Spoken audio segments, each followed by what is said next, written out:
kasangkay! Welcome back sa aking channel. For today's video ay mag-unbox tayo nitong in-order ng daddy na pang sandwich at saka pang waffle.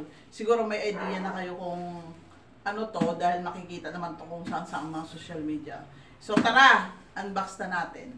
Ito na. So ayan, meron tayo dito blade. Yan.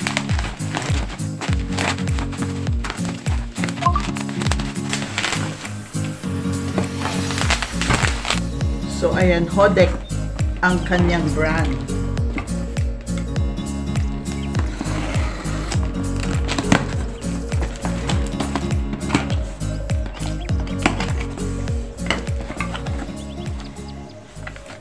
Kanyang papel. At saka, syempre,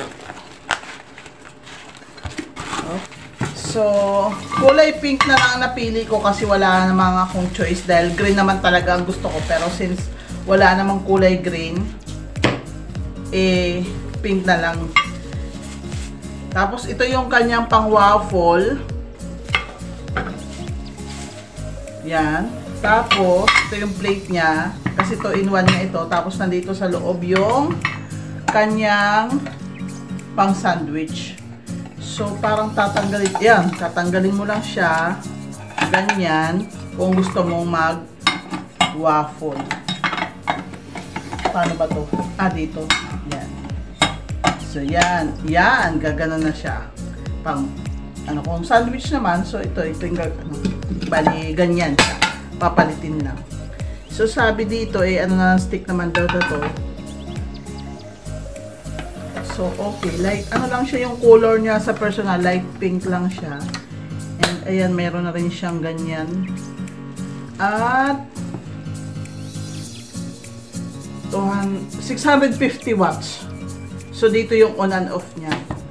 So, mamaya, itatry natin to. So, ayan, magluluto na tayo ng ating waffle. Yung bali yung waffle, ano ang gagamitin natin ngayon, no? As you can see, kung bago pa lang kayong gumagamit na to, first time, nakita nyo umuusok. Nakalagay naman sa instruction na natural lang yan kasi nga sa mga ano nung manufacturer, basta ganon. Huwag kayong matakot kung umuusok yan. So, pinapainit na natin to. Ayan, meron siya ditong ilaw. So, mag-spray lang tayo ng konting oil. Although, ano naman to, non-stick. Mag-a-apply lang tayo ng konting oil lang, spray lang ako.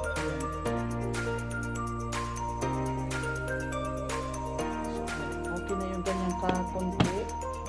Tapos, yan, brush lang natin ulit. So, sakto na siguro tong isang ganito. Or, spread lang natin yan. Make sure na hindi siya matatapon para hindi naman messy yung ating So, mag-add lang ako ng konti.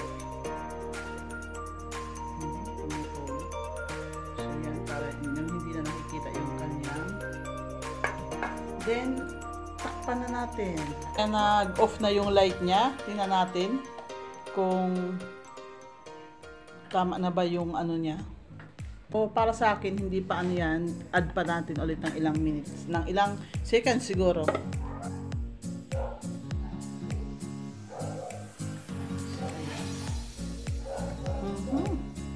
Nice one.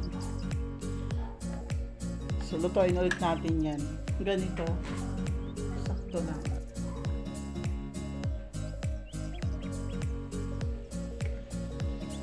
Ayan, last na to. So, nakagawa tayo ng 6 na waffle sa ating mixture. Bali, 1/4 lang yun. Isang balot lang yun ng hot cake. May hot cake. So, ayan na siya. O, diba? Pwede ito pang negosyo, pang almusal.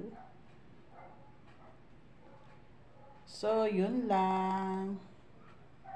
Maraming salamat sa panonood. Thank you for watching, guys.